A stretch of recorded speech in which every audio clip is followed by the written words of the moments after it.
Hey everybody, David here, and welcome to the ASOG podcast. A few years after I opened my shop, I remember rushing to try to get home to my family on New Year's Eve when I got a phone call that a truck my helper had just finished doing an oil change on was making a bunch of noise. The customer wanted to know what he should do, and I told him to go ahead and bring it back. I spent the rest of that night at the shop dealing with what turned out to be a blown engine. My helper had forgotten to put oil back in it. Not only did I have an upset customer that needed a new engine for their truck, I also spent the entire night at my shop, so I had disappointed my family by not being able to come home at a decent hour on New Year's Eve. On top of all that, I didn't have the money for the engine, and even if I had, I didn't have the time to swap it in. It felt as though I was treading water. Every victory, every gain I made would get washed away by something like forgetting to put oil back in during an oil change. Defeated and dejected, I remember sitting at the edge of my bed and asking my wife if I should just close the shop. It was the closest I had ever been to quitting. I tell you that story because that wasn't what I had envisioned for myself when I opened my business. I dreamed of something completely different.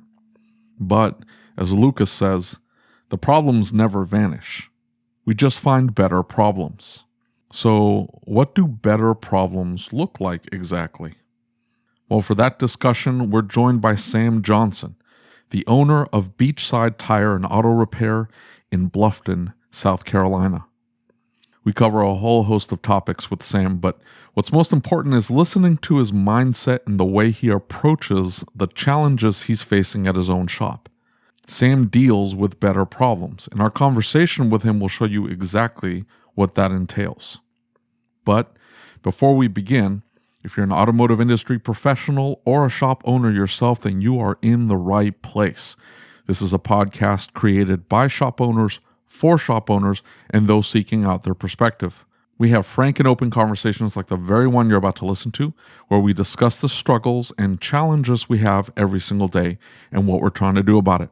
So, if you like this content, we'd greatly appreciate a subscription on your favorite podcast listening app. If you're catching us on YouTube, hit that like button and subscribe to the channel so you never miss an upload. Also, consider becoming a patron if you'd like to support our work. Link is in the description box or on our website, asog.site. That's ASOG.SITE. Now, with all that out of the way, here we go.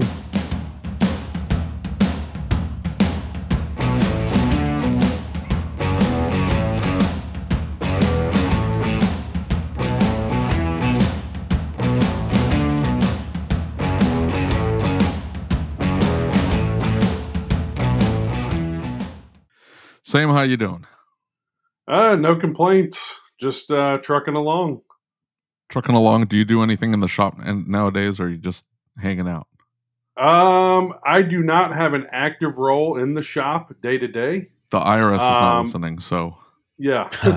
I mean, I am. My biggest focus right now is kind of diagnosing issues that we have in the workflow.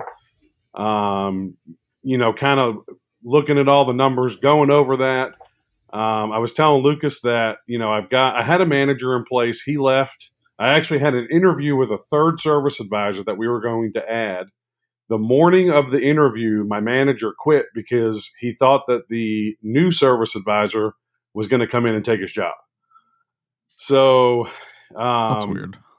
It was very weird. So I immediately hired this guy that I was interviewing, and we kind of had a few days, week long, that it was kind of, whatever.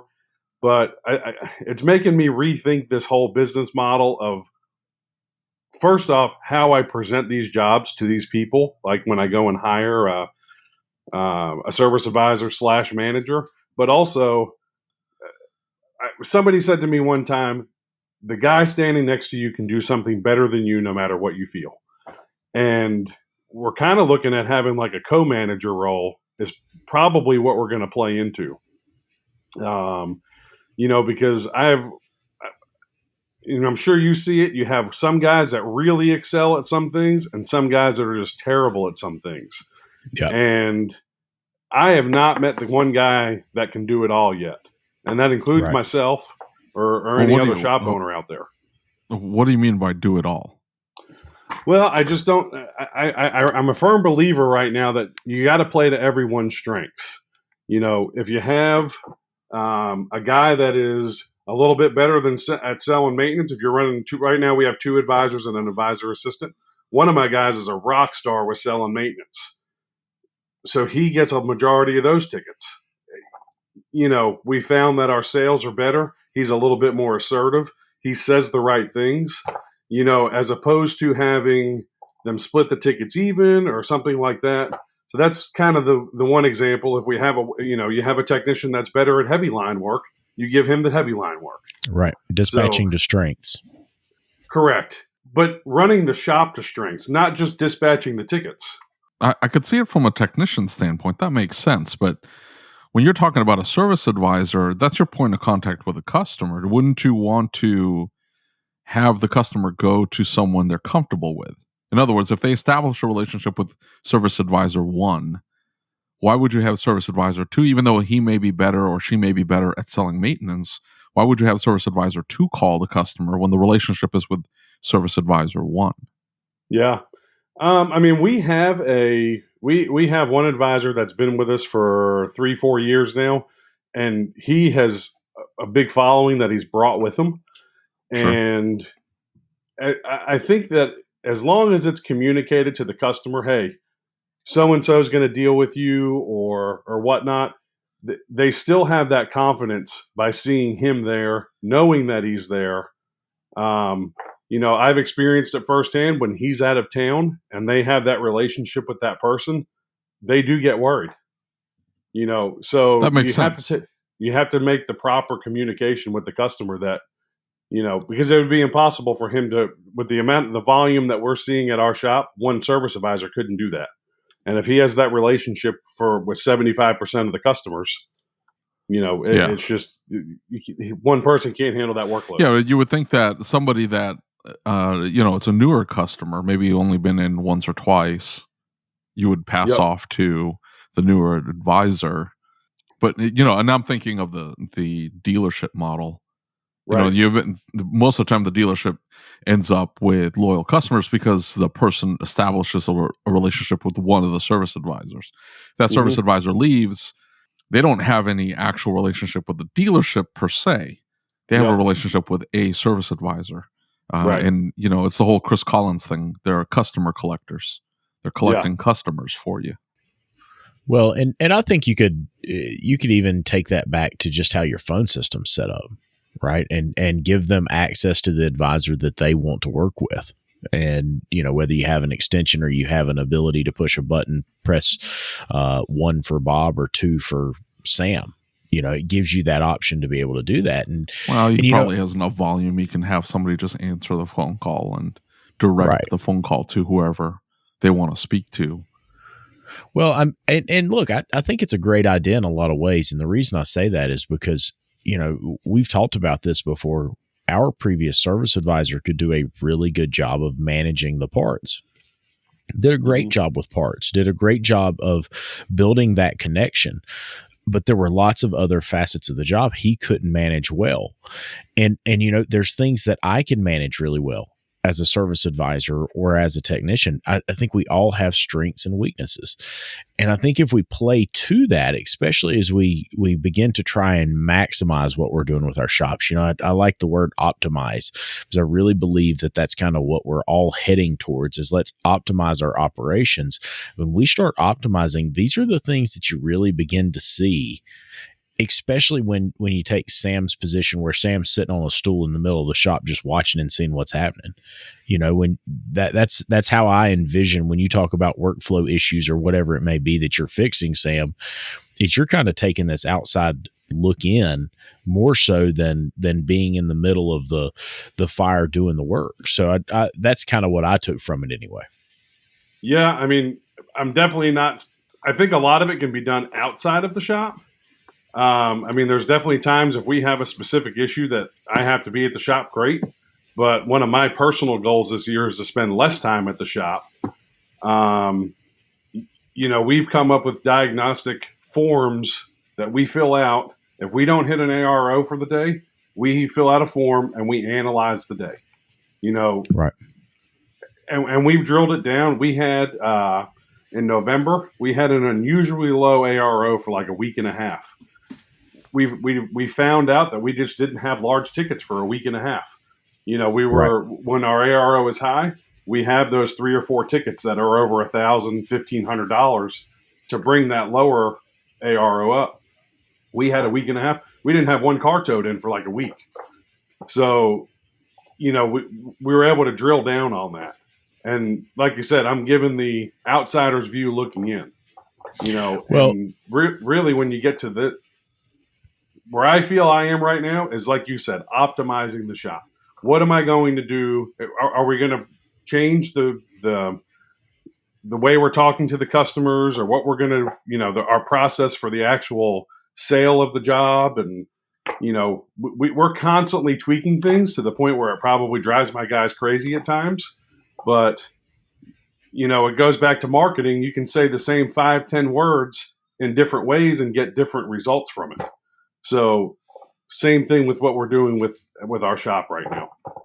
Right. Absolutely. And, you know, I think this is, in the nicest possible way to say this, I think this is something a lot of the smaller shops need to be really listening to right now. And a smaller shop's not always bad. I'm a smaller shop, right? But one of the things that I've noticed, especially hearing you talk about this, Sam, really makes me think about it, is that when I'm running the shop, I have my finger on the pulse of the shop, right? I can feel what's happening. I can feel what's happening with the clients. Are they not responding well to what we're telling them? Are they not understanding what I'm saying? Are they worried about our prices? I can feel that, right? Because I'm at the front counter, I'm experiencing it. Mm-hmm. Or as a technician, I can feel that, hey, I'm not selling the work that I normally would. What's going on? I have an insider's view. Mm-hmm. And as we grow, one of the things that has to happen is if we want to grow, you know, I was talking to Mike Allen today and I said, you know, I have a goal in mind of the size I want my shop to be. I don't want to be bigger than that. I like what I do. I like what we're doing with my shop.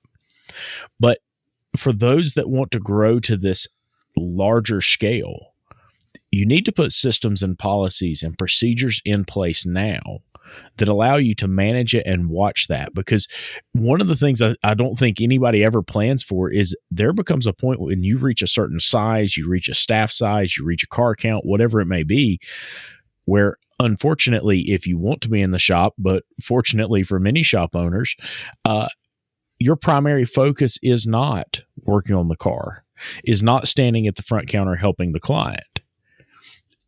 You need a system or a process to allow for that so you can still manage your business and manage these issues that come and go. So that really speaks to that in my mind. Yeah, I think the big thing and one thing that we're trying to constantly work on is how can we do that? Because you don't get the input from the employees that you need all the time. I would say probably most of the time. You know, before we kind of came up with these diagnostic forms that we fill out, well, why did we have a low day yesterday? I have no idea. They're doing. It's not like they're doing anything different. You know, right? You can still have a 60% close ratio for the day, and have a $250 ARO. That's very possible. Right. Absolutely. So they didn't do anything wrong. The technicians didn't do anything wrong, and that's what we discovered. Right. You know, so I think it's. You hear these way higher level shops like Mike Allen. What does he have? 2 or 3 locations now? 2. I believe he's got 2. 2, but I know his one location is fairly large. Right. Oh yeah. So he's also in a market that is a lot bigger. Raleigh's a lot bigger market than, you know, Bluffton, South Carolina. We don't have this employee pool where we're pulling from these high level managers to come in here. And I'm sure you probably run through the same stuff. So you've got to learn to work with what you have, you know, at your disposal. And not to say that, I mean, my guys are all grade A guys, but if the replacement time takes forever to find, you know, we'll go through 10 guys to find one guy. Right. Absolutely. And, you know, I think that really is one of the things that I have seen here is that we've had to pull talent from elsewhere. right? Eric came from New York, and Terry came from another shop, but he's from Florida. And I think much of the talent pool, especially in these rural areas, is difficult to find. And so much of what you speak about really comes down to working on the business, not in the business. And a lot of what you've described and explained in my mind is, and I found myself doing this again when I was the service advisor. I found myself falling into this trap where the busy work of keeping the shop moving became everything that I did. And it was kind of neat to see from that perspective, because I got so inundated with these things that had to be done that up top I knew, hey, listen, I need to be watching my gross profit. Hey, I need to know what my ELR is. I need to know what these numbers are. But I was so busy, I could barely keep up with what I had to do. Yeah. And it was really a realization for me that I could truly understand why, when the shop's performing like it's supposed to perform, it needs that owner or needs that high-level management position to be watching what it's doing, diagnosing the issues with the business, and making small adjustments to keep the business healthy and growing. Yeah. Well, I think that one thing that I've noticed, and this is business owners in general, we deal with a lot of business owners through our shop, mainly all small businesses, air conditioning companies, stuff like that.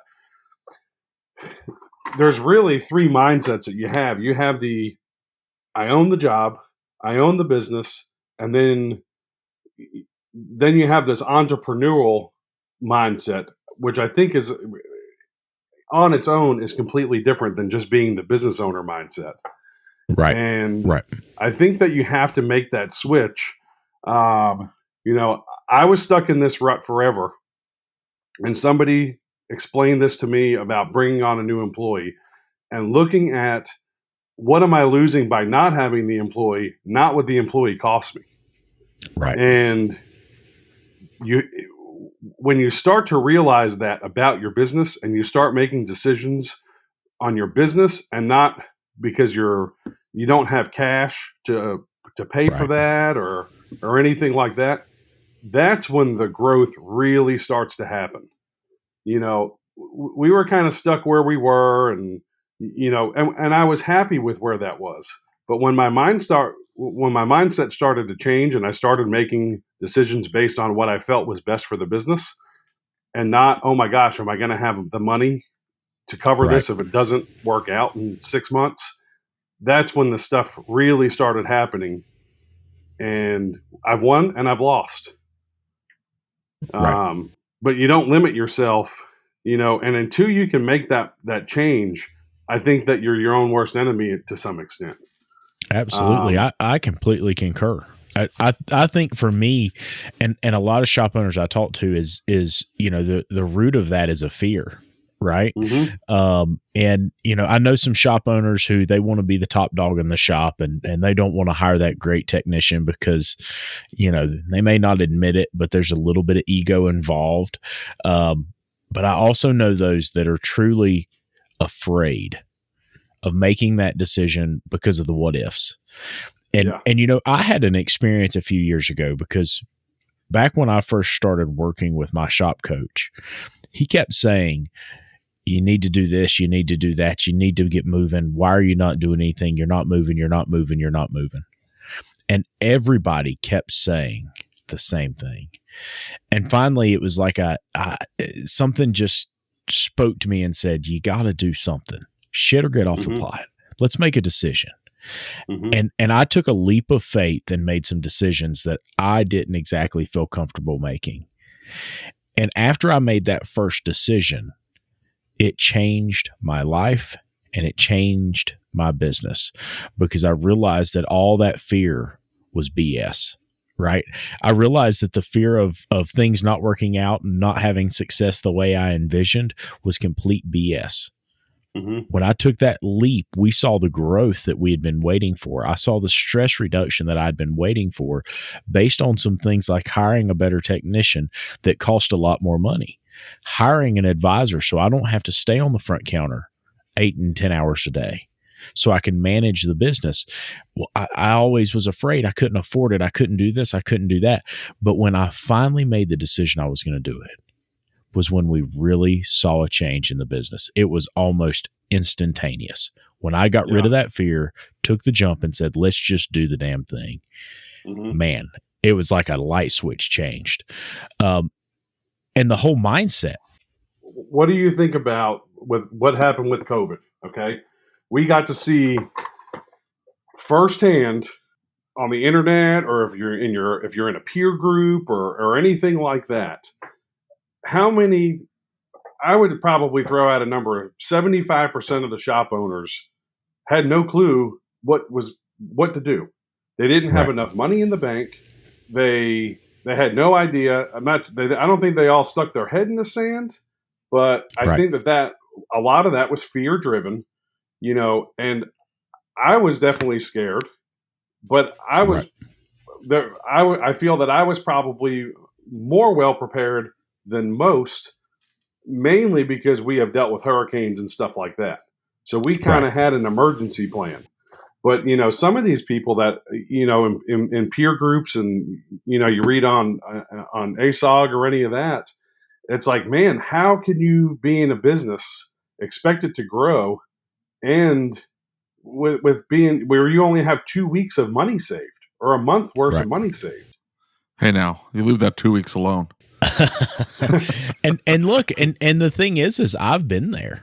Right. And until recently, and it was David and I sitting in one of Hunt's classes at Vision last year where Hunt created a strategy and said, here's how you start putting money away.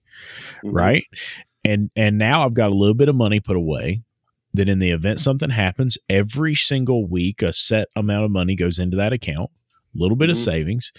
And you bring up a really valid point that a lot of shop owners, man, when this thing kicked off, they're like, oh my God, what are we going to do? And, one of the things that I have really found that helped me find myself in this is I focused on the client.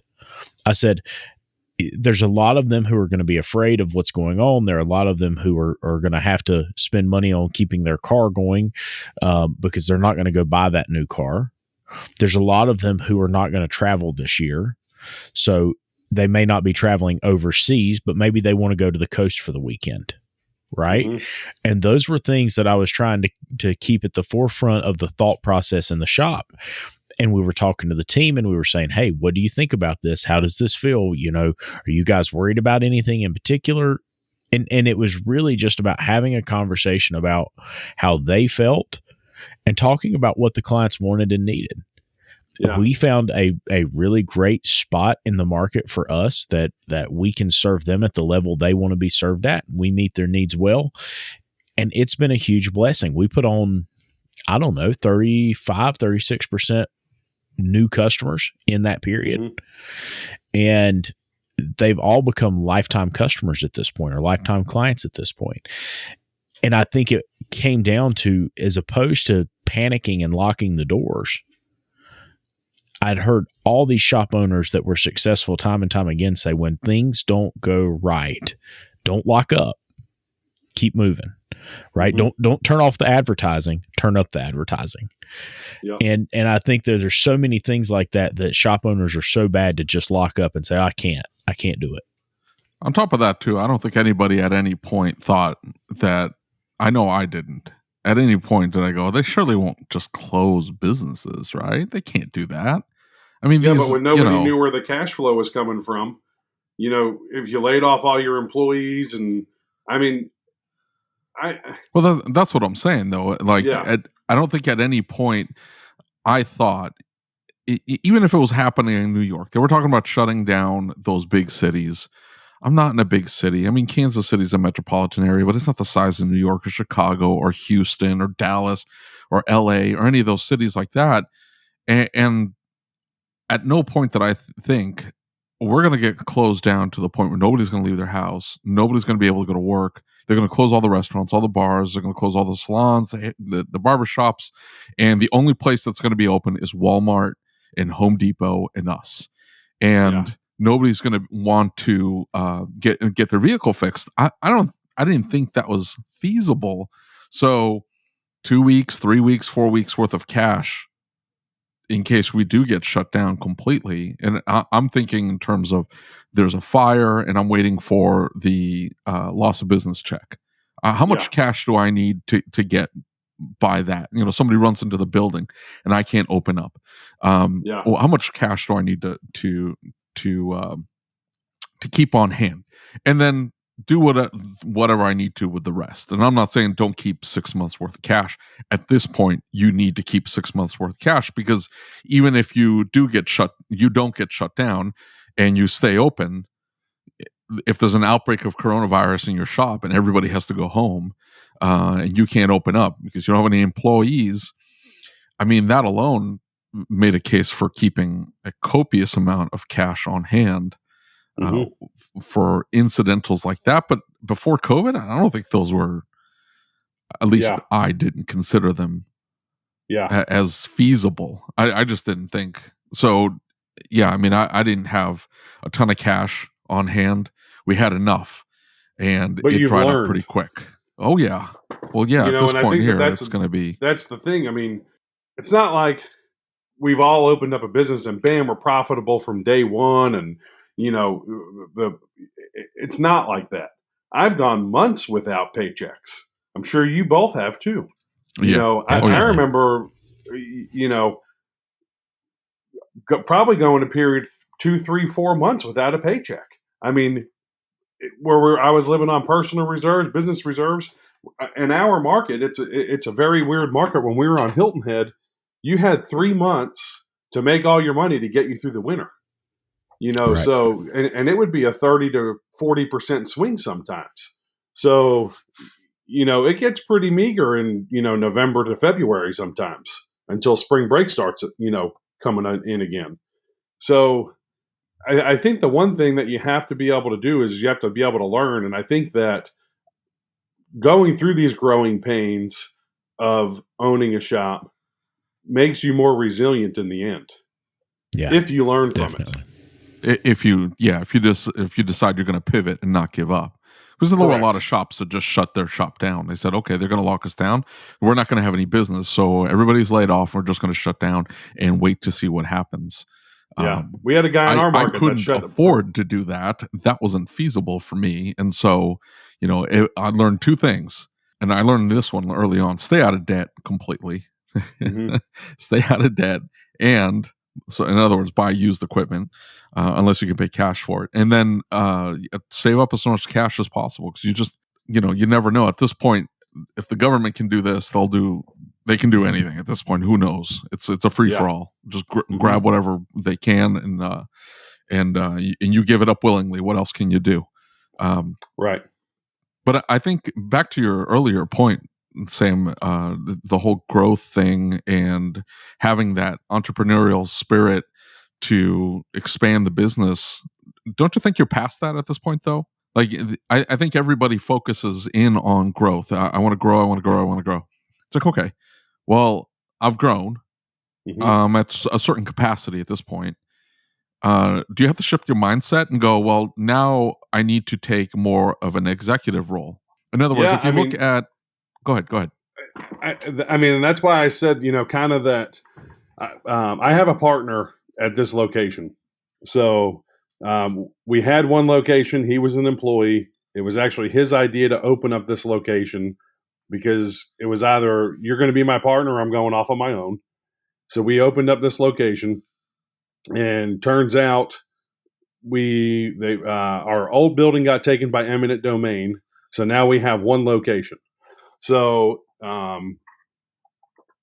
do have a partner here. So our goal for both of us this year is to not be at the shop as much. He's a technician, and I've never worked on a car in my life. A race car, classic car, sure, but I'm not a mechanic. I don't even change my own oil, and you wouldn't want me to. Yeah. So and he doesn't know how to read a P&L. Well, he could probably read a P&L, but he's not business minded. So that we complement each other really well. But really, my mindset right now is what can I do now? Now that I have this business set up and going and we're happy with where it is, where is my next opportunity out there? Yeah. Well, if you look at a larger enterprise, if you look at a larger organization, you have an executive that is meeting with people that execute on the plan. Mm-hmm. The executive lays out the plan. Hey, we're gonna meet with the managers and we're gonna figure out what the next logical step is. Where are the shortcomings within the business? What do we need to work on? Where are we falling short? And that's entirely derived from metrics, because as Lucas was saying, he gets a feeling for the business. That's not scalable, and it's Yeah. not feasible for a larger organization. It's just impossible for the owner to be, around every single transaction to get a sense of what's happening within the business. So what do? They have managers that execute the plan.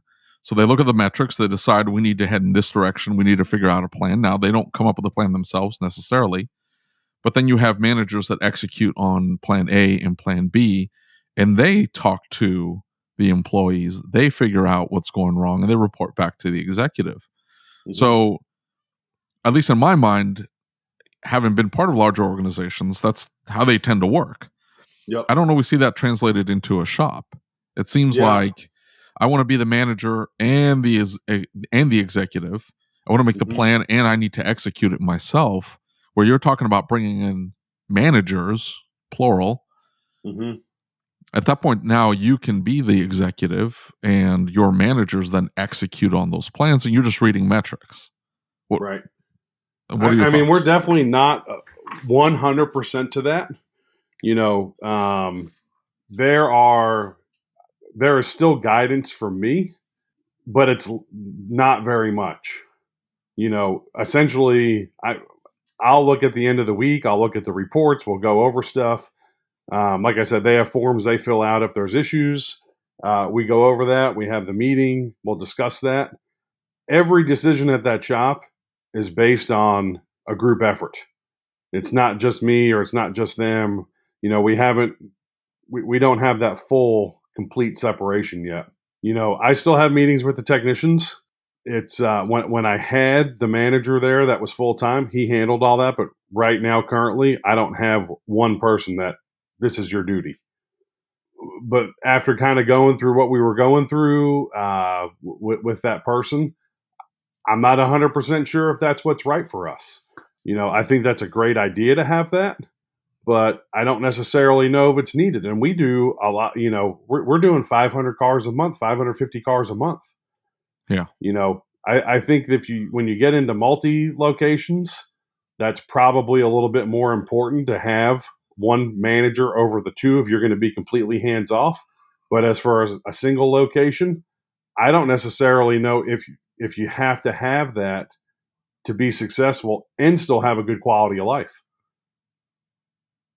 You don't need to have a manager over the shop. One person where all you're doing is having that relationship, like you were saying, where we have a meeting with that. Yeah. Here's the reports. I don't necessarily know if you have to have that. I mean, I have been at my shop in the last week and this week, yesterday afternoon, and that was to pay bills for the end of the month. Yeah. You don't have to be there all the time, and you can still be effective and see what's going on. You can have that one sole person. I just don't know if you necessarily have to have that. A lot of people preach that. I've been getting told that by, guys with multi-shops, coaches, consultants. That's what they all say. That's the goal, is to find that one guy that's going to run your shop the way that you do. What if you had a shop manager, or at least a manager for the back, that can relate to the technicians? Because I think at the end of the day, you have to sit down with the individual employees and have that one-on-one conversation. Mm-hmm. And if you don't have that connection with the individual employees, you end up losing a lot of feedback. You end up losing a lot of perspective, and you get blindsided with, you show up and you find out that everybody called off sick all at the same time and left the CSR up at the front by themselves for the entire day with promised vehicles and drop-offs and all that mess there. And, I've seen that happen before. And at some point, the shop owner lost his connection with the rest of the crew. And maybe they were detached or whatever, but whatever ended up happening, without having those one-on-one conversations, you can miss a lot. And so whether you as the shop owner wants to do it, then more power to you. But at some point, if you don't want to have those conversations, I'm not a particular fan of having those conversations. So the goal for me is to train somebody to have those conversations with the rest of the staff, and have that person just report to me. And so they're not coming to me for anything. They're going to the manager for everything. And the manager handles whatever that person can handle, and the manager comes to me for whatever the manager can't handle themselves, or there's an issue that they need feedback on or whatever. But that connection is with the manager as far as the employees go. Yeah. I mean, that's what, I know most of my employees there because this is a relatively new thing for us. As far as me kind of being quote unquote absentee, it was kind of towards the end of last year. November is when it kind of started. And so I know most of the employees there. I've got a couple guys there that I don't have a relationship with because we had one guy start in January, a technician. I definitely think that there has to be somebody there, whether it be a shop foreman or whatever the case is. But what I'm saying is I don't necessarily think that you have to have one sole person do that duty where he is, quote unquote, the store manager. Yeah. Is what I'm saying. Yeah. And that's I think I agree with you in a sense, but that's what I'm saying. Like, who are they coming to? Right. And I guess that's the crux. Because I think you're right. I don't know that you need to have just one person. But if technician A, who has no relationship with you, has a problem, who do they go to? Well, are they going to a service advisor who, at the end of the day, they're sort of equal in the hierarchy? Or are they going to the service advisor who's also kind of the manager? And there's confusion there. Or do they go directly to the owner, which is fine. There's nothing wrong with going directly to the owner. But then the owner's taking that managerial role then, and they're sitting down and having that conversation on a regular basis with their staff. And they're also leading the weekly meetings. And they're also setting guidance on key metrics and whatever the overall goals are, and setting goals and goal planning and strategic planning, and they're doing the SWOT analysis and all that stuff the executive does. But in addition to that, they're doing the managerial tasks.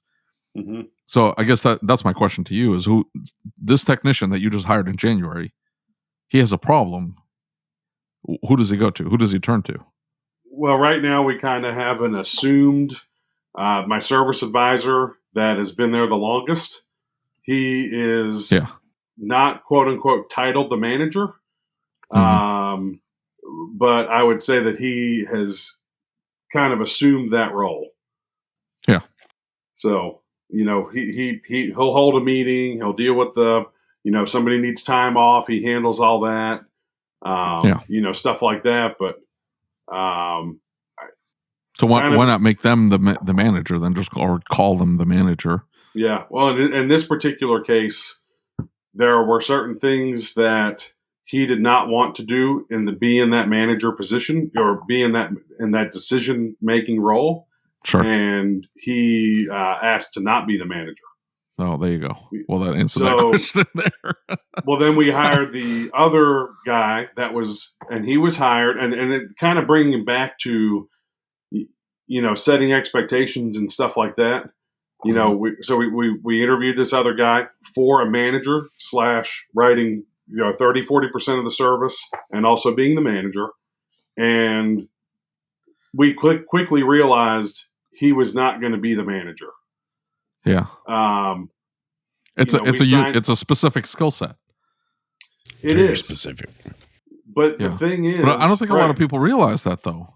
Yes. I think it's they just assume, well, a really good service advisor can also be a manager, or a really good technician can also be a service manager. Yeah. But I think that, just kind of what we're kind of looking at right now is so we realized that he was hired and offered a pay plan based on when we can do this, then you're on this other pay plan. When we realized that wasn't probably going to be a feasible thing in the near future, that was going to be more of a long term, it really had me rethinking how we're going to hire for this position in the future. And that's where I am right now. I hired this other gentleman that was some sort of manager at the shop he was previously. Did not run the whole shop. I don't know exactly what you want to call him, but he was an assistant manager, I guess is the best thing to call it. But there's no expectations from him. You're hired to come in here and write service. And if you become the manager, great. If you don't, great. We can have co-managers or whatever the case is, because he is definitely stronger at things, than the other advisor that we have there, and they can kind of both share those duties as the manager. Well, I mean, the buck's eventually got to stop somewhere, though, right? I mean, at some point there has to be somebody who takes, and I guess in this case that would be you. That would be me. I mean, but right now that's 5% of my, that they're handling the majority of it. It's not like, they're not calling me, hey, Mr. Jones is mad about his car. What should we do? They're just handling that, So when, yes. I guess if you had to put a label on it, then yes, you would call me the manager, owner, executive, whatever. But that is a very small piece of what I actually do at the shop. So let me ask you this. You've put a ton of trust in this team, right? Your team, you trust them. One of the things that we've always heard is trust but verify. What are the key metrics? What are the things that you look at on a daily or weekly, monthly basis that help you verify they're doing what they're supposed to be doing? We can talk numbers, but, we might have some listeners who are saying, hey, I like the idea of getting to this spot. I want to hire a manager, or I want to work towards this goal. They need to recognize it's not always nice and peachy, right? There's got to be times that we face things that we really don't want to have to deal with, whether it's an injury in the shop, whether it's the numbers aren't where they're supposed to be. Do you watch things like KPIs on a weekly or daily basis? How are you verifying the team is doing what you expect them to do? I mean, like I said, so I don't know how, some of the stuff that I've gotten has been from coaches and trainers, and it's as far as what their actual things that they have you fill out. But we do have shop tracking spreadsheets, and it measures percentage of upsells, parts margins, how many upsells that you're doing in ratio to oil changes and stuff like that. We don't track that every day, but if we have a day that's either really good or really bad, we want to know why. So we kind of go down and we drill down. We kind of go on the first thing we look at is average RO, but I personally try not to look at that every day, because if you don't, you have some hanging tickets or whatever the case is. So I try to look at that really on a weekly or a monthly basis. But if we have a day where the ARO's in the toilet, we're going in there. Did we fail in sales? Did we fail in recommended found work? What was presented? Or, was our close ratio low? So that's really what we look at. And like I said, we have we have a tracking spreadsheet that I got from a coach that I was with that has helped me tremendously really figure out we're doing what we're supposed to. It was just an off day. Right. Or did we completely fail? The grand scheme. Right. Or did we completely fail and we just own it and we make improvements for the next day? Well, so let me ask you this. When it comes to the customer or client aspect of it, for instance, the ability to verify that the clients are being well taken care of, their needs are being met. Are you watching reviews for that? Or are you speaking with clients from time to time? Tell me how you monitor that with this kind of, how you've stepped away from the business. How do you monitor the customer satisfaction and ensure things like, hey, we know the technicians are recommending the right things. We're not asking them to perform services, or they're not performing services that should not be performed. How do you monitor that? Well, as far as technicians recommending services, we use digital inspection, and so we verify everything in the shop with digital inspections. Even if someone comes in for simple check engine light, we take pictures of of the scanner, all that stuff. That way, there is no question on what was actually done or the procedure that was done. Same thing goes with maintenance. We do the DVIs. If we are customer satisfaction, we do the review platform where we ask for the reviews, and we get quite a few reviews, and we have people go on and give us bad reviews. So I don't do the follow-up calls. I know David is big into that, the follow-up calls and sending the letters and all that stuff. And, I wish that was something that we were more diligent with, but we don't do that. We just outsourced it. Well, then I need to get that information. That was a whole conversation on ASOG today. Is that somebody was wanting to ask about a vendor that's a service they offer, and a actual person will call your customers, and they have a little sheet that they fill out and they email you. I just got mine, by the way, for last week, and they charge a certain dollar amount up to X amount of phone calls, and then they will also send out thank you cards for a certain dollar amount per thank you card, and they handwrite them out. They handwrite those suckers out. So we were dropping the ball too. I mean, it's just one more task for whoever, the CSR, the service advisor, to do, or I have to do, and I certainly don't want to do it. So I had to find something that was going to be consistent, and so I outsourced. And the big hoopla in ASOG it wasn't even a hoopla. It was just a back and forth. Is somebody saying, "Oh, it'd be cheaper to hire somebody," and I disagreed.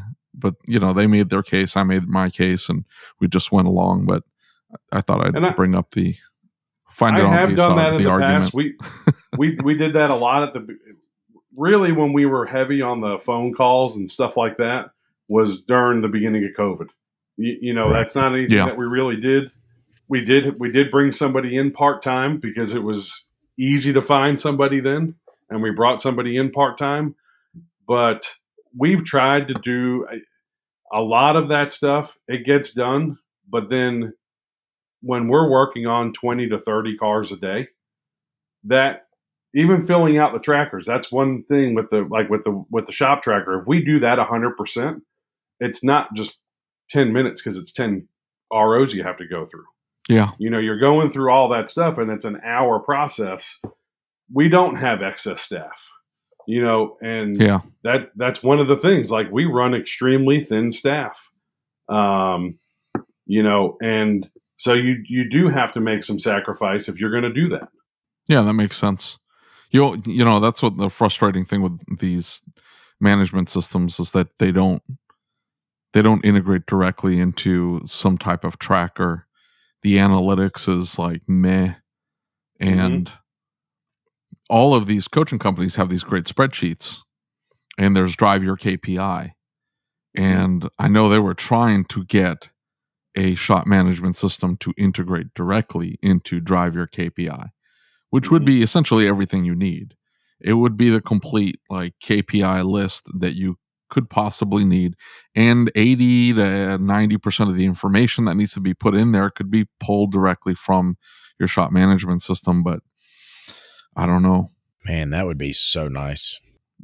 Yeah, I have no idea what the reasoning is. What's that? We look at our marketing sources and make sure that we still have that 30% new customers coming in, and Yeah, but you've got to probably manually punch that all in, right? No, I mean, we run reports and then we kind of sort it.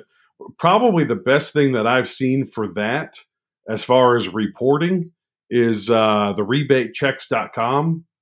I think is what it is. The guy's a shop owner. I think he's out of Texas. Yeah, I'm familiar. His reporting to me is gold, because it breaks it down. I mean, obviously he's not doing that for me once a month, and we haven't used him in a little bit. But when I saw those reports, that really is an eye opening. The way he lays it out there. Interesting. But I'm saying, like, integrate that into a shop management system. Sure. You see what I'm saying? And, yeah. I mean, we're on TechMetric, and you can sort by when you run the reports, you can sort by source. So we used to do all of the sources: Google, Facebook, all that. We have 2 sources now: new, repeat, or 3: new, repeat, and fleet. Those are my 3 sources. Yeah, but that's my point, though. Is you're having to sort of work around the inadequacies of the system, and not to disparage TechMetric, they're all the same. But I'm saying, what they don't tell you is they don't give you a percentage. Like, you can't click a button and say 30% of my customers this month were brand new customers, or whatever the number happens to be. 27.7% of my customers were first time customers. If you tag them first time customer. No, you don't have to tag them first time customer. No, explain to me. I don't have the analytics tab. Oh, that sucks for you. I'm sorry. Geez, are you serious? So yes, here's the deal, Sam. I got to pay extra every month in order for me to extract critical information that should be included in the enterprise package that I already pay $400 a month for. It is included. All you got to do is tell them to turn it on. It's not free. What are you talking about? Yes, it is part of the primary package. It's part of the big package. It's included. Lucas, explain to me the reasoning behind I have to call and turn it on. But listen, please explain to me the reasoning for that. Is if it's such a pivotal piece of information for you to be easy, then obviously you don't see the value in it to pay the extra whatever $100 a month it is for that information. Well, you have to remember, David is very cheap. Very cheap. Yeah. So one, I'm being cheap, and 2, that's not my point. The point. So that was you're what missing I was my saying point, earlier. Sam. You're not missing my point. You're being I will pay to the point that you're hurting your business now, and you're not definitely. And you're not thinking in the mindset that it's going to benefit your business in the long run. It depends, because I'm just pulling a one metric out of 50 that I would like to have consistently in a clean format, that I know the information's getting pulled in this manner, and this is what this metric is telling me. Does that make sense? Like, and I need to be confident in those numbers. I used to be with a CRM company that would pull the information directly out of your SMS, and they would spit out these numbers. The numbers were inconsistent. And the information getting pulled out was sometimes, muddled, and you would get muddled numbers. And so you couldn't rely on them. And so you would ignore it. Right. I remember running off reports. I remember managing off reports. But the information, I used to go into the office, I used to open up my computer, and I would go immediately into my financial reports, and I would go through 3 or 4 key financial reports. And then by 3:00, you would get on certain days, you would get the previous week's reports, and you would get specific reports. You could go in there and they would be updated, and they would have critical information on demand for you to be able to review and then take actionable steps based on the information you were getting. You would then sit down with your assistant manager. You would sit down with your other managers, and you would have a discussion about what's going on with this. Why are we seeing these numbers? What happened last week? What happened 2 nights ago? Why are we seeing a drop in ticket count? Why are we seeing the top? And you would have that information, but it wasn't I have to every single night manually punch in every single one of these numbers because, the data is dirty.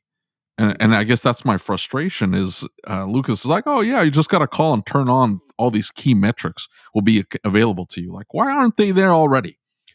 Why don't I know about it as a long-time 2+ year user? Why don't I know about this? Well, and you bring up an even more important factor for me, and that is the quality I'll bleep of the out data. the company names, by the way. Right. So I don't have to delete all this out. Seriously, though, think about this. Every single provider calculates many of these numbers in a different way. Yes. And that is so frustrating because, until we started working to help other shop owners through things like the mastermind group, and we began to become involved with 20 groups, things like that. And you would watch people talk about their numbers and you're like, wait a minute, those numbers don't look right. And then you dig in and find out there's a calculation variance from how one company calculates it to another. And I just don't understand the logic behind that. I mean, we should have a fairly standardized process right now that makes things for work. whatever reason, it's standardized across most of the coaching companies. Right. You hire a coach A, B, or C, they calculate 90% of the KPIs the same. Exactly. Why don't shop management softwares do that? Well, that's what I'm saying. You get SMS1, SMS2, SMS3. Who knows? And then, I used to have Mitchell, and they have 800 reports in there, and most of them were useless. And I remember when I first opened my shop, I was pulling I think it was a sales summary, and I was paying my sales tax off the sales summary, and I had no idea that they had included sales tax in the sales summary. So I was overpaying my sales tax. And by the way, I never got, I'm so salty about that. I never got a refund from the state. I told them about it. I'm like, hey, I got to recalculate all these numbers. They're like, I don't know about a refund. Oh, for the longest time I was overpaying, but they don't tell you, hey, keep in mind that you're collecting an extra 10% on every single ticket. And we're calculating that into your sales summary for some godforsaken reason. Well, that's why they sent the pretty tax lady out, just to, kind of make things right. She didn't. She's mean. Yeah, I never really thought about the inconsistencies in between the management softwares. I mean, I've never really been in a discussion about that, but I guess it's possible. We were on our writer for 20 years, and we just made the switch, and the reporting in our writer was left a lot to be desired, but I feel that the reports that they had were good. You could go in there and you could run reports on the customers by visit and how many times they visited in a 1-year period and stuff like that. They don't have any of that. Like, they may, but I don't know of any reports like that in TechMetric. Kind of going back to what you were saying. When this gets released. Well, it's buried in minute 56. You're going to get a phone call from PJ. He's going to call you up and he's like, hey, man, what's going on? No, it won't be PJ. It'll be Mark. Mark's his little hit man. Good old Mark Perkins. He's like, hey, man. But, it kind of goes back to what you were saying. Oh, you don't know about it. The thing is they're great. I don't even know if they're great at the sales calls, because when I was trying to decide which software I was going to go with, it was between Shopware and TechMetric. And the real reason that I went with TechMetric is because Lucas told me I needed to talk to Monique. I did not speak with her. The salesperson for Shopware, I was like, if this is how the sales call is going, I don't want to be one of their customers. And it wasn't Monique. Monique was great. It was the other lady that I dealt with. And then when I decided not to go with them and I gave them my reasons why it wasn't decided, they kind of did the whole, why aren't you going with me? They were like, Monique was like, oh, it does that. I'm like, well, it's too late. I should have been informed of that a month ago. So, do they not know, or are they just worried about signing as many people up? Because I'll be honest with you, I ended up making my own training videos for TechMetric because their training videos sucked. Yeah. Sorry, go ahead. We were sitting there the day of. I was when we went live with TechMetric, I was the most versatile with it because I was setting it, or the most experienced with it because I was setting the whole program up. And at like 10 a.m. the day that we went live with it, I was like, I got to make videos real quick because their videos we're drowning. Yeah. And we're still full workload. And they were kind of freaking out, and I was like, this is going to be a disaster. So I think that these companies, it's great what they're doing. They don't have a clue. Yeah, they don't have a clue. Well, I wouldn't say that they don't have a clue. They're worried about getting the next thing out before the other stuff is. There's no training platform, and I mean, when we did our writer, granted, and I think it's always been like this. We bought it from, I don't know what the actual deal was, but we bought it from a company, Automotive Management Solutions. They came down and we paid for it, but they were at our shop for 3 days training. Like you were using the software, and like that's completely out the window. They were like, here's some videos. You need to watch these 5 videos, and you'll be able to do everything in the software, which is great. But then the thing is the videos didn't explain how to do everything in the software. Well, I mean, it's scalable for the shop management company to just throw some videos up and say, hey, this is how you do it. But when I bought Mitchell, when I first opened my shop, I remember painting the lobby as the guy's kind of clicking through and setting up my Mitchell. And then he spent 4 or 5 hours teaching me how to start an invoice and finish it out and this, that, and the other. But there's the other 70% of the functionality of Mitchell I never got to see or use or knew anything about. And that was one thing I will say about Shopware. And that was the reason we went with it, is because one, they gave me a free demo. And I'm talking to another shop management company now, and they're like, hey, you need to, have me do a demo, and I think you really like it, this, that, and the other. And I'm like, no. I want you to turn it on for me, and I want to use it for a week. And then you can just turn it off. If I can't figure it out in a few days, if I can't build a ticket within a few minutes, because it's intuitive, it makes sense to me, and then I can just run with it for the week, I'm not going to switch. Because there is no chance in hell that I'm going to bother training everybody on how to use it. I want to be able to hand it to them and go, this is how you do this, this, and this. Figure out the rest. And if there's some other key critical feature or element that I need you to know about, I'll come and tell you. And that's how we managed Shopware. We ran it side by side for a week with our normal shop management system. We had it figured out in a week. And then we just went live. I'm like, yep, this is it. We're going to go live with it. And we just turned it on one day, boop. And we were done with the other program in 1 week. Yeah. And the first few days were difficult, and I wasn't doing 500 cars a month, but we figured it out. And that was the biggest reason for me. I had switched to a smaller SMS way back when. They're out of Canada, called Langcar. You guys ever heard of it? No. So I'm not. It looks pretty good on the front end, but the tickets that they printed were like super antiquated. The problem, though, there was a lot of really great features in this shop management system. I didn't learn any of them. And I was with them for a year, and then I switched. And when I left, they called me and I said, man, you guys don't train. Like, there's a lot of functionality within your system. They have a full-blown accounting system built into the shop management system. So there isn't a lot of double entry necessary. They made it really easy to build tickets and this, that, and the other, and save things and be able to search, canned jobs by year, make, and models. You don't have to typing timing belt again for that Honda Odyssey. Like, you build it once and that's it. And a lot of shop management systems have now adopted that. But man, this was like 5-6 years ago.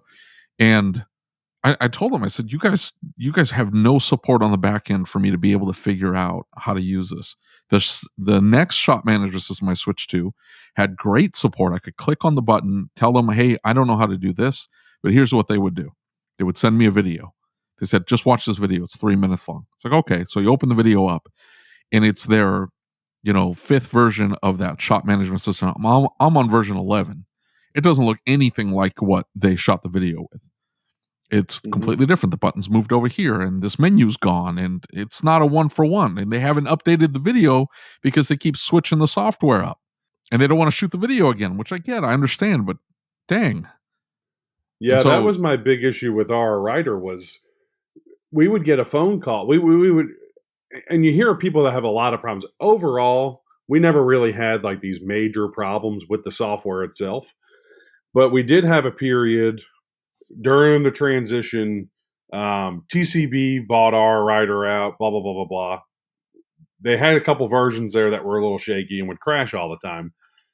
And they would call, oh, why aren't you on this version? I'm like, I'm paying $100 a month to be on their tech support, all the updates. We'd be 5 versions behind. That would fix all the, and I'm thinking, why wouldn't you call me or send me an email and say, hey, we have this new version out. So that is the one thing that I like about all the cloud bases is all that stuff just happens now. And you're not worried about being on these older versions. Yeah. But I mean, that part is nice, but sometimes they they push the update, and I hate the search feature in Shopware. It used to be fantastic. It was so good. Yeah, I used to type in 3 letters and it would spit up a bunch of information. Now I type something in, I gotta wait, and then I gotta remember, oh yeah, I gotta stop using this because it's awful. Now, well, what do y'all think is going to happen with the software stuff? So nothing. The shop management systems that we're all switching to now are going to turn into Mitchell, and then somebody else will come along and say, I can do it better, and then we'll start this whole rigmarole again in 5 to 6 years. I'm not even talking just management software, but we were on our writer and then used Auto Text Me. And then one of the reasons that we were looking to switch away is because we were sick of all the plugins. It was, you got a plugin for this and a plugin for that. So, and Shopware has the DVI built into it as well, correct? From what I remember. It does. It needs some work, but it does have it. Regardless of whether it needs work, it still has that option. It works completely different than from what you would expect it to work, though. Yeah. It's not the same thing as Auto Text Me.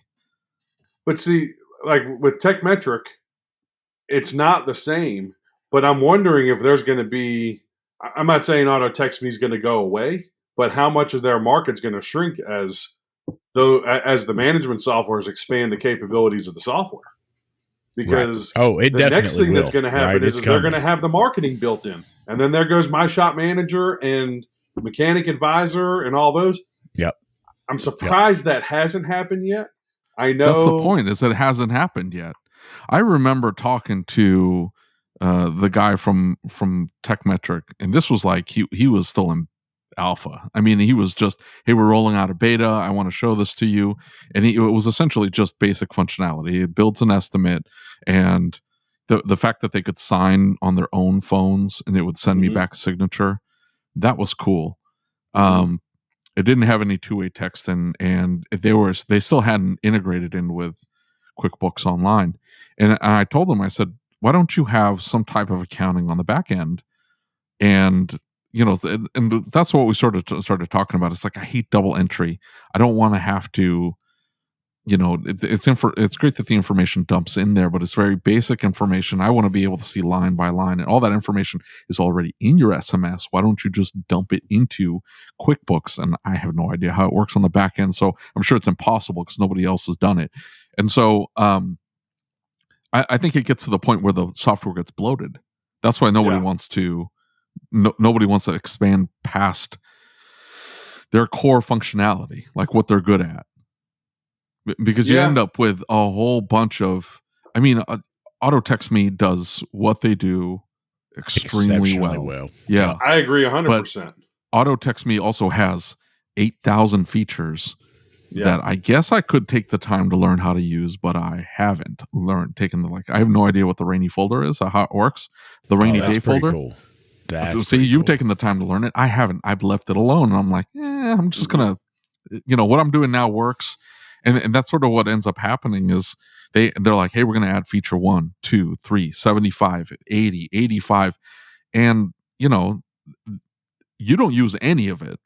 You just use what it's really good at doing, and that's it. Mm-hmm.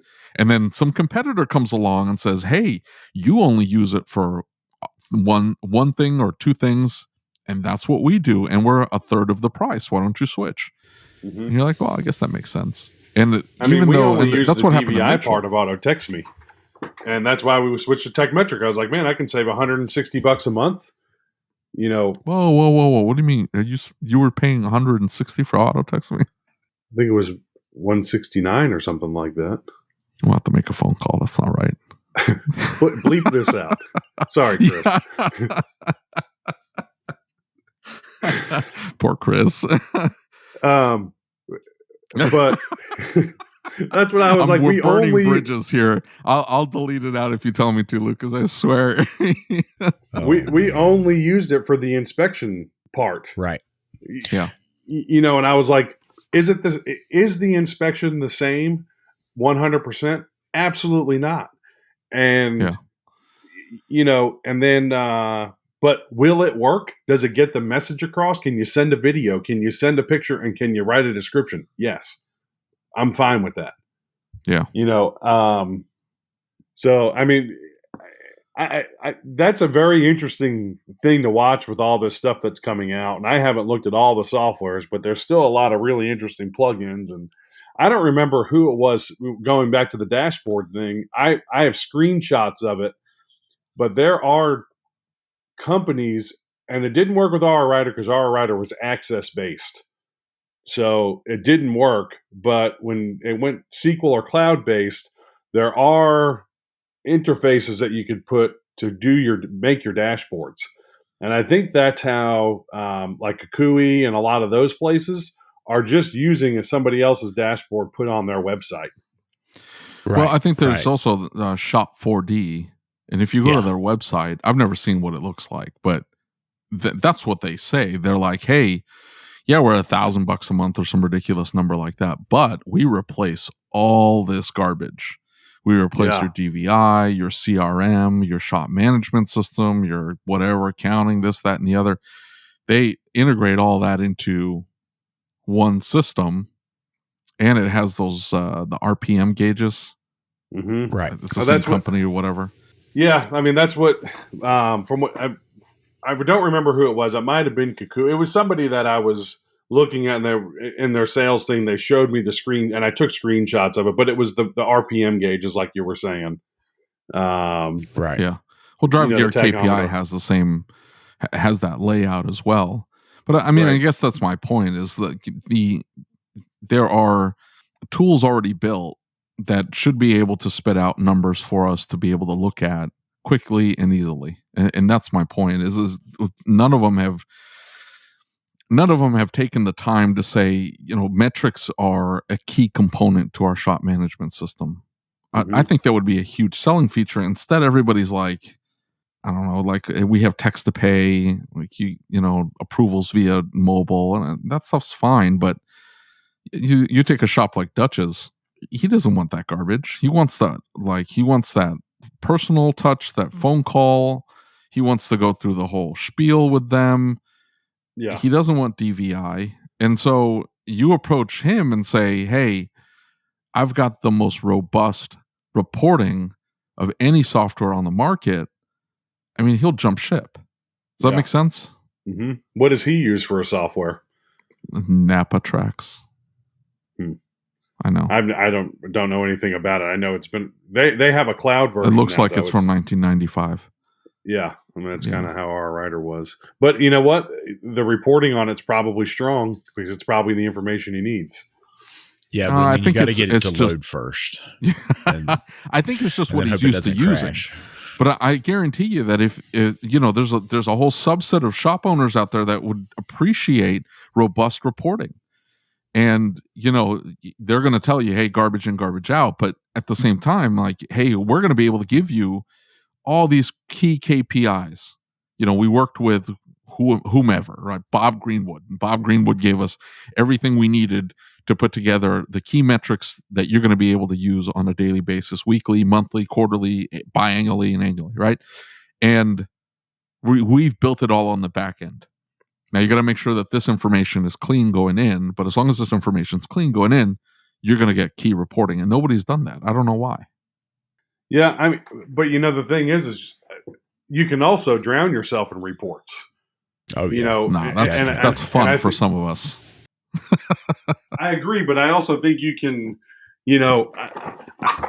I put myself in a situation where my fear now, it's not even a fear. But my worry went to be, and every shop owner probably goes through this. Am I going to have enough money to survive? Am I going to have enough money to survive? You start reading all this stuff on the internet about these shops and that shop, and you meet these people at these conventions, and this guy's doing $10 million a year. And then you have a whole nother set of pressures, and then you start looking at reports for 5 hours. It brings up a whole nother set of doubt in your head. And that's another thing that you have to get over. Keeping up with the Joneses. No, not necessarily keeping up with the Joneses, but you could easily apply a lot of pressure to yourself when there's no pressure needed. Yeah, that's a great point. That's a really great point. I mean, I have done that to myself. I mean, I will probably November. Okay, so we went from having one of our best months ever to November was in the trash.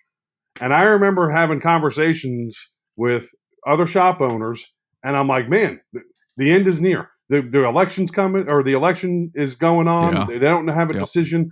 It's going in the toilet. The month ended up not being that bad. In the end, we were still profitable. And I'm not talking about I made $1,000. Like I still made, probably $30,000, $40,000 net for the month. But the pressure was, oh my God, I'm not hitting that 225 because that was kind of where we were tapping at that time. So then that pressure is you're not hitting those high numbers.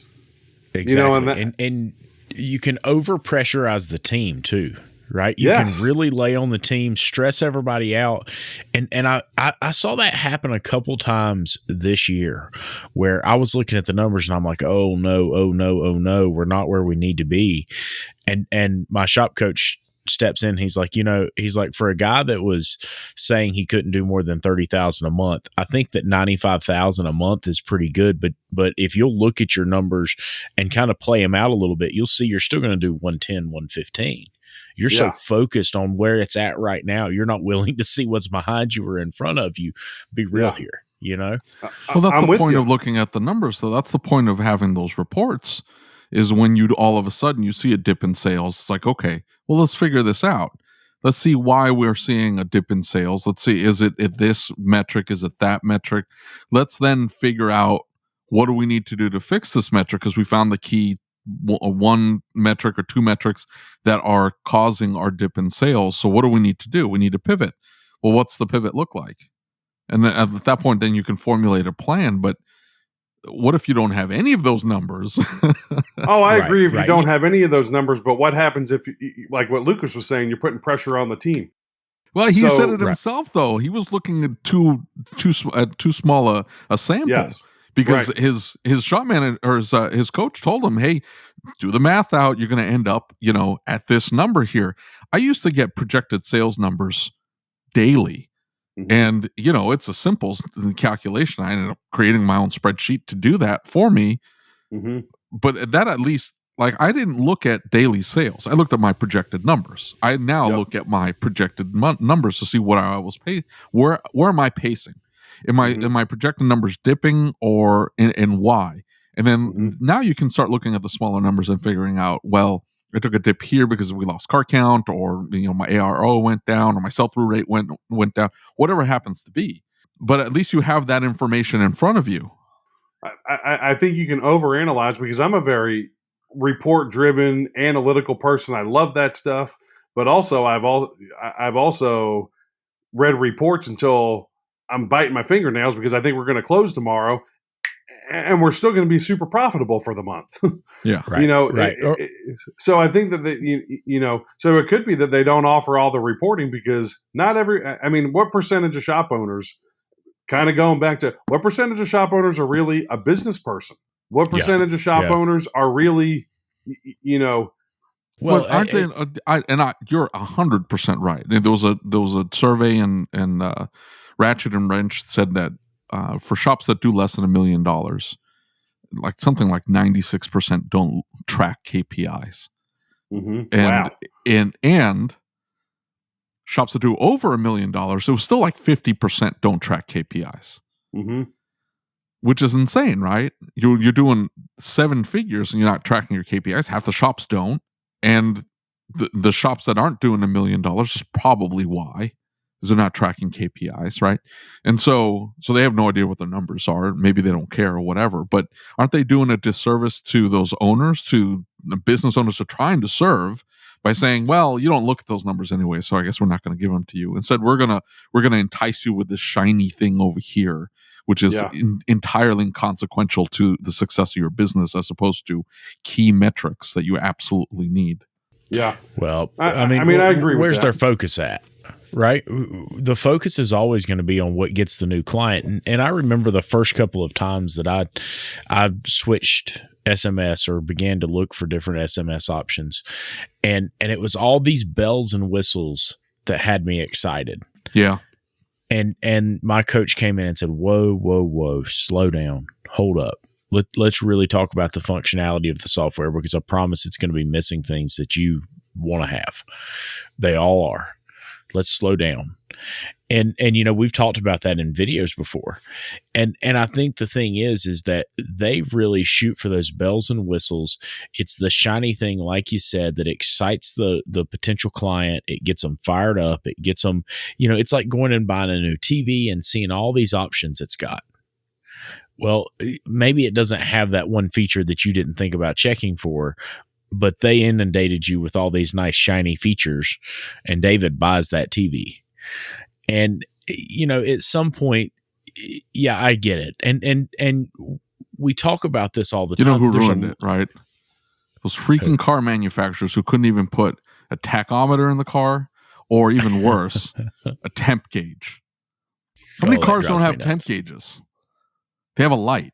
I have no idea what the temperature is. We're probably overheating, but if the red light hasn't come on, so I'm good. That's insane. Drives me nuts. I hate them. But here's the thing. At the end of the day, a lot of their clientele will never be interested in the hardcore metrics that we're talking about. They're not hardcore. Don't say it like that. It's not hardcore. Key metrics. You need to know this information. It's hardcore for most of the shop owners. I could go around town and not the ones listening to the podcast. We're an hour and 20 minutes in. Now, trust me, at this point, if they're still listening, they're hardcore. They want the metrics. But the thing is I've got to agree with Lucas. I mean, I just think that you both don't know what you're talking about. You're playing to the 80% of the market. Yeah, I get that. I had this argument with my wife about converting our bonus room to a guest room, and I'm like, do you realize that we're disrupting our whole life for somebody that's going to come and stay at our house for like 5 weekends a year? Yeah. So I won't be able to have like a man cave because we have to have a bed in our bonus room. Like that makes no sense. Yeah.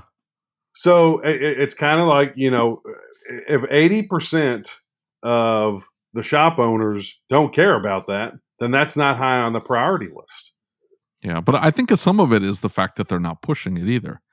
If I get on the phone and I'm trying to push my SMS and it has robust reporting on the back end, and I'm excited about it, and I talk about how it's going to change their life, and I don't tell them about this stupid bell or whistle that is going to be inconsequential to their success, but I tell them this will make a demonstrable difference in your ability to be profitable and successful in your business. It's going to sell them. They're going to be like, yeah, you can have your bell or whistle. It's great that it does this one thing, but you know what? I have the best reporting in the industry out of this SMS. But if the client never uses their marketing, and you can say that all you want, right? But then what does that client do? That client calls back and says, hey, you sold me this software. My business is not getting any better. Well, did you check the report? Well, no, I don't have time to do that. I've got these customers to take care of. And come on now. Touche. Right? Lucas, touche. But, I mean, look, are you going to put a training package in place that helps provide it? Apparently, we need one. I don't know. You get a week with a coach.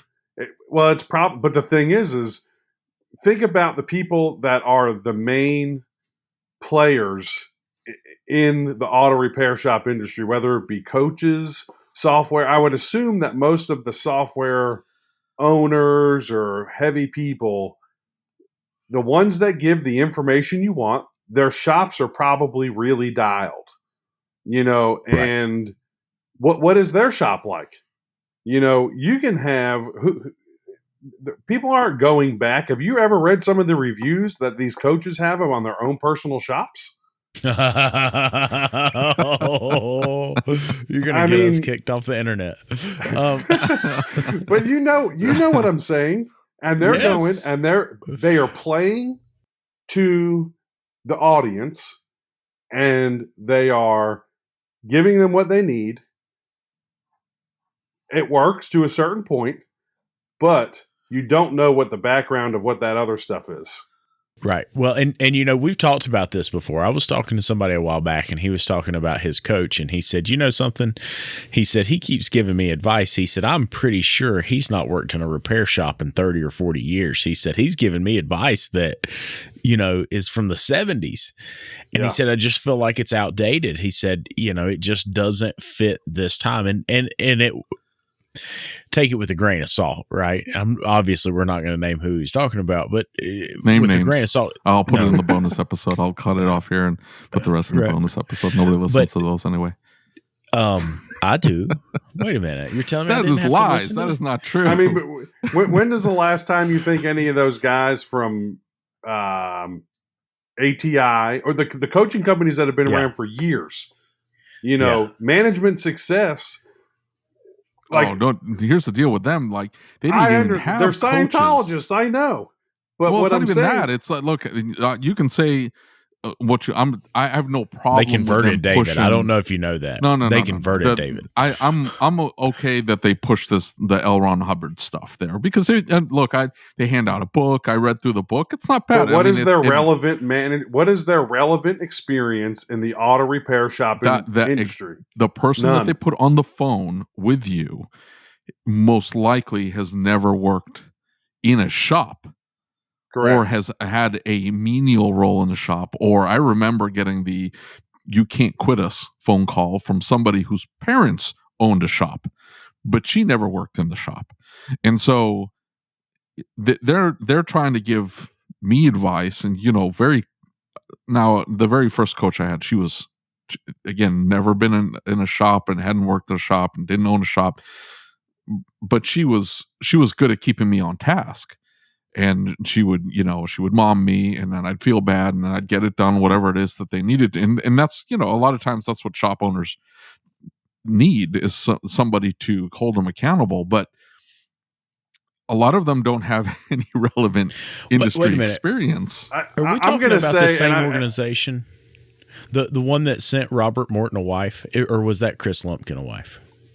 Is that the one that sent the wife to delete that out? Look, I'm going to say something. I hope I don't regret value this. out of that trip to California. He came back with extra kids, a wife. Oh wow! Yeah, he's not fantastic. joking. The dude went to California, met his coach with Drive or whatever it is, Management Success, right? And came back with a wife. So I mean. Huh. Kudos to him. I'm just saying, they didn't have,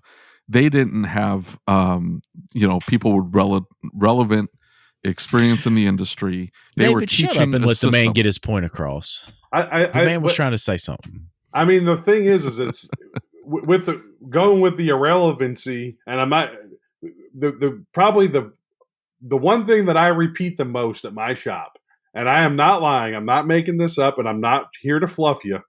Is you said to me one time, and I don't remember if it was when I met you in North Carolina, sometime you had said to me, David, the 300% rule will fix 80% of the shops out there. And it really got me thinking about that. Holy crap. Are you saying you took something I said and ran with it? Yeah. I'm going to put that little clip in there. I'm going to hold that right there. You just made David's whole week. You just made my whole month. But the thing is when going back to how we analyze our shop, okay? When I currently analyze my shop, if we have, that's the one thing that we resort to. Did we present 100% of the work, 100% of the time to 100% of the customers? Absolutely. And that fixes most of it. Yeah, there's all these bells and whistles and you know, there are coaches that have changed my life, like undoubtedly. Every even if I don't agree with them 100%, all of the coaches that I have been with at one point in my life have changed my life for the better. Yeah. And in some way, they opened my eyes to something.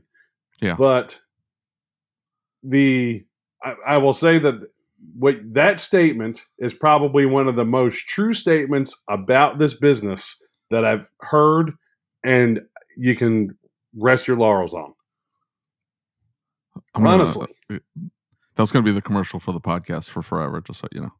I mean, honestly, though, think about it. Yeah, think about it.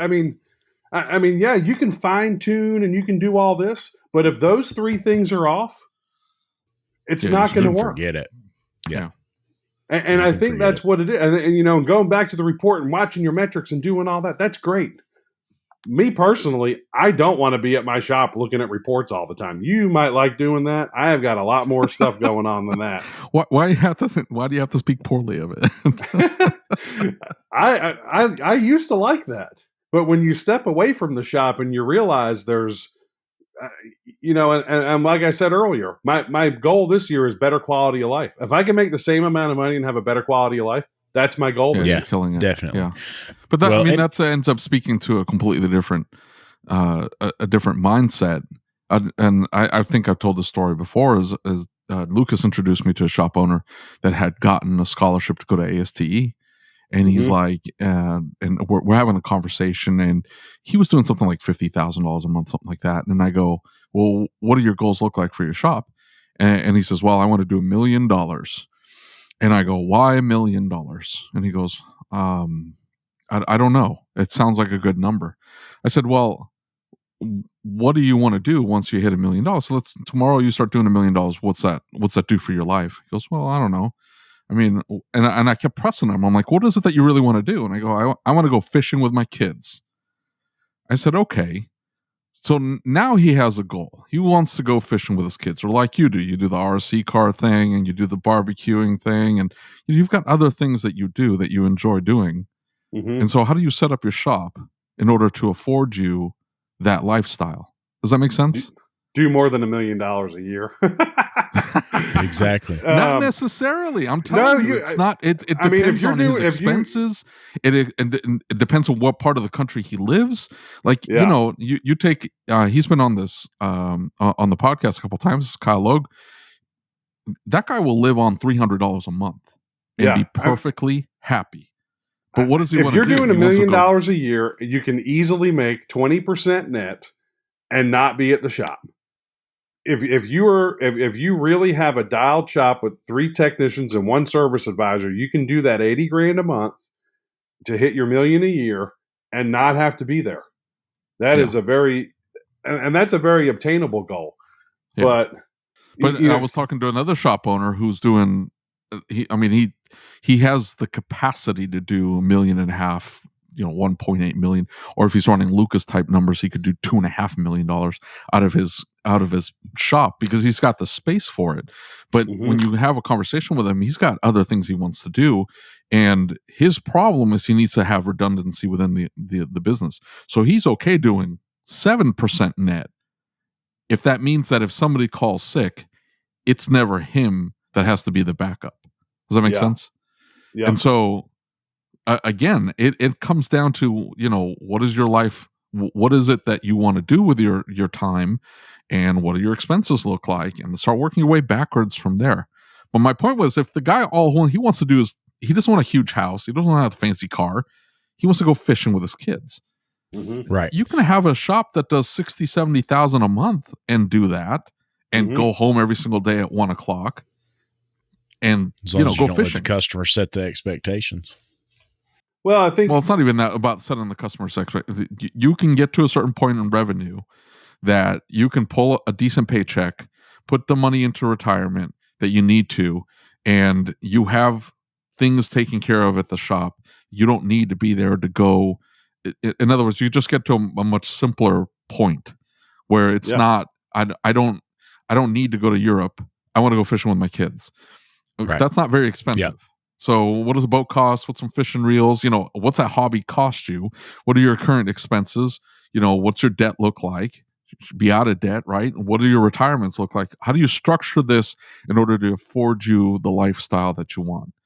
And my contention is it doesn't have to be $1 million plus necessarily.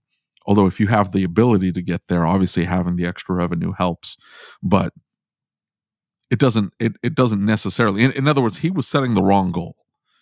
Well, His I goal think was $1 million just to say he was making $1 million when it was, because maybe it was 1.1, or maybe he could have done that with $950,000, and he Yeah. could have True had that realization of lifestyle, what like, the true goal was. yeah, the actual goal needed Right, to the be this. destination. So let's work on this instead of looking towards I have to hit 7 figures necessarily. Otherwise, I'm not hitting my goals. It's when we opened up this second location. We've learned hard ways with kind of going back to setting goals, and we're in a very fortunate situation as far as our growth. We've had huge growth. We've taken the risks with hiring people and putting ourselves in positions, and it's paid off in the long run. And we've brought people in on pay plans, and I'm thinking, thank God that guy left, because if we were to do the numbers we're doing now on that guy's pay plan, he'd be making more than me. And you have in your head like the guy wants to do $1 million a year. Next thing you know, he's doing $1.5 million a year. Sometimes you can't control that. It just happens.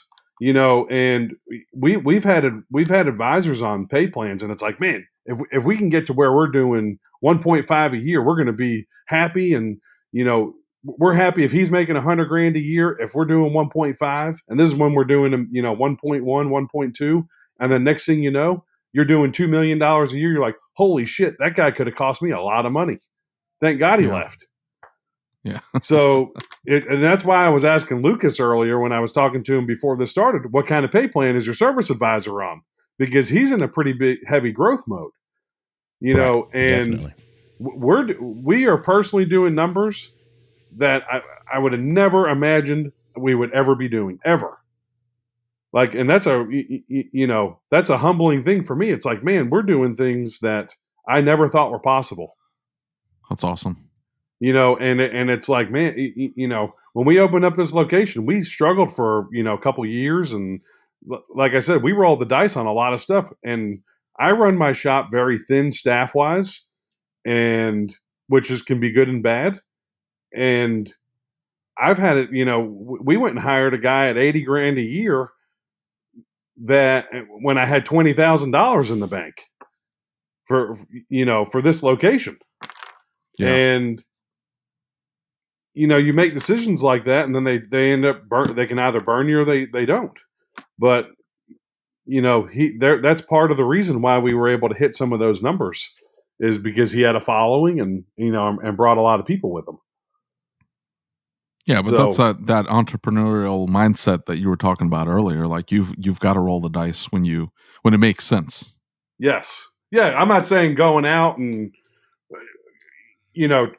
as Dave Ramsey puts it, you're not going to outrun your stupidity money wise. So you've got to be smart with the money. You're never going to make enough to outrun your stupidity. But Rick said it in the AMA. We asked him, because that's sort of the mindset. I mean, how many one person shops do you see? What's their first hire? An apprentice. That's the first person they hire. Some $10 an hour kid who's going to work on cars to help them, put transmissions in or whatever. Mm-hmm. And so we asked Rick why, and he said, hire the best technician you can get your hands on. Yeah, whatever they cost, it doesn't matter, because they're going to make you so much more money than what you're going to pay them. It doesn't make any sense to hinder yourself by hiring somebody that you can't rely on, that can't do it themselves. But I understand entirely having that mindset, thinking I'm not going to be able to afford them. Like you're saying, you hiring a guy that's costing you $7,000 plus a month, and you only have maybe 2.5 months of a salary just for that guy in the bank and nothing else. So I mean, I understand. Yeah, I mean, I think that's interesting that he would say that. So, from a one-man shop growth, he would go, if you're a technician, your next hire would be another technician. Yeah, well, it depends on the person. I think it depends on the Right. shop. If you're a good technician and you're not great with people, then you probably shouldn't go up front. But if you're a one man shop, you're developing and you're at least to the point where you're ready to move forward. You've developed good phone skills. You've developed good sales skills, or at least adequate sales skills that you Yeah, can all of a sudden focus all your time and energy on just selling, and you can let go of the reins on being a technician. But if you're yeah, not, then yeah, I mean, I hired a technician first, and then a second technician, and then a service advisor. So I mean, I guess I went the same pathway, but for years it was messing around and hiring cheap labor Yeah. and buddies, and it was yeah, the minute I hired an actual technician, AAC certified, had a huge toolbox, came with a big salary or salary demand. Um, I mean, it was transformed. It was like a light switch. That yeah, and doing normal, like regular inspections, that completely flipped the switch for my business. Is having yeah, that technician there that could actually bang out the work and inspect the car properly, and just doing regular inspections. I mean, my sales tripled, and yeah. then Yep. we Same went from here. there. Yeah, Same here. But I think you and Lucas are probably an anomaly, and I would put my dad in that same category. He was a technician, great with people. He was, I feel, a phenomenal shop owner because he was able to do the front and the back. And then you meet these guys, and it's like, there's yeah, no way that you are maximizing your shop because you can't converse with me, let Right. alone a Yeah. customer. yeah. And I think that's a very rare, thing. And it, especially in this industry, but in general, and it's I don't know. You looking at small businesses in general, that's probably the norm, Right. across the board. And I have set a high expectation for our customer interaction here in our shop, and Hmm. I have found that it is really hard to, and I don't mean this from a place of arrogance, but it's really hard to meet my standard or my expectation of how I want my client communicated with, the information I want them to have, Yeah. the level of detail I expect them to have. It's really hard to achieve that with most people who, even people who have been service advisors in the past. Yeah. And I think to do that process justice, you really need somebody who has the ability to communicate well in that position. Yeah. And so if you are a really good technician, you can turn 10 to 12 hours a day if they put the work in front of you. Then it's one thing to put a service advisor up front. And I found myself in the situation that I could sell, or I could turn 10 to 12 hours a day. But what I found is that if I was the technician, I had unrealistic expectations of fixing that vehicle because I expected perfection. Yeah. And in a way, that's what built the brand that is my shop. But in the same respect, it was unrealistic. Yeah. And so I was saying, I don't care. My wife was the service advisor at the time, and I was saying, I don't care how much time's on the ticket. This job's going to be right before it leaves. And so it stopped production. I would work on something for 20 or 30 hours to make sure it was right. And they would get the car back, and the diff covers would have been painted and cleaned and sealed the way I wanted, and every single bolt was torqued to spec. And I went too far with it. And, Jim Kokonis brought that up. We actually talked about that in one of the episodes. I think that you've got to find balance, right? At the end of the day, I think most shop owners, the most important place for them to be is monitoring the shop's performance and being a business owner. In my mind, it doesn't matter how we get there, right? One way or another, we've got to be transitioning from that tech or from that service advisor to the owner of the business, performing the ownership roles, being the leader of the ship, because you cannot do that if you are inundated in the shop. You cannot do it. I don't care what anybody says. Rick always says, wear your hat for that time. And I really struggled with that. And we later talked about it, and he said, I get that it's hard. You just have to do it for a time to get yourself through this phase. We've got to put somebody in place to be the service advisor. We've got to put somebody in place to be the technician, but you've got to get through this phase. I understand what Sam's saying, though, because I remember a shop owner in particular. The guy needed some marketing help. And so, he got in contact with some of the people in our old mastermind group, and I have a conversation with the guy, and I'm like, well, we can put some leads in front of you and we'll see, what happens. He was getting phone calls. He wasn't converting any of them. Like, he shouldn't have been on the phone. And, he had hired cheap help, so they weren't capable of handling the back. So he was having to go to the back and help them, which was distracted him from his ability to sell and communicate properly to the customer. On top of that, too, like, a lot of it comes down to confidence. Yeah. If this is one of the first things a shop owner is struggling with marketing. One of the first things you ask them is, are you confident in your abilities? Are you the best shop in town? And you would be surprised. 95% of them say, well, we're pretty good. It's like, okay, well, then you shouldn't be on the phone. And you shouldn't be writing your own copy because you're not selling me on your shop already. So how can you expect anybody to want to buy your services if you can't sell me or anybody else of your own abilities and what you bring to the table, which is unfortunate. And so that I understand what Sam's saying is, like, at the end of the day, they need to ask themselves whether I truly believe that we're going to do what's best for the customer. I'm going to be the best option out there for the customer. And I sincerely believe that at our shop. And I know, Lucas, you sincerely believe that at your Absolutely. shop. And you're probably the same way for your shop, Sam. And so if you don't start there, you're screwed. And you shouldn't be on the phone. And if you think yourself a decent tech, hire somebody to answer the phones that maybe is confident or can be taught to be confident about your abilities and can sell the customers and say, we are the best option for you because I'm going to make sure you're taken care of, and I'm going to be the best person for you, me, myself, and I, even if I don't work on the cars, and I can get anybody to wrench on the vehicle and I can handle the rest later. Yeah. Now, Lucas, let me ask you, with your standards and your training and all that you have for the service advisor. He's crazy.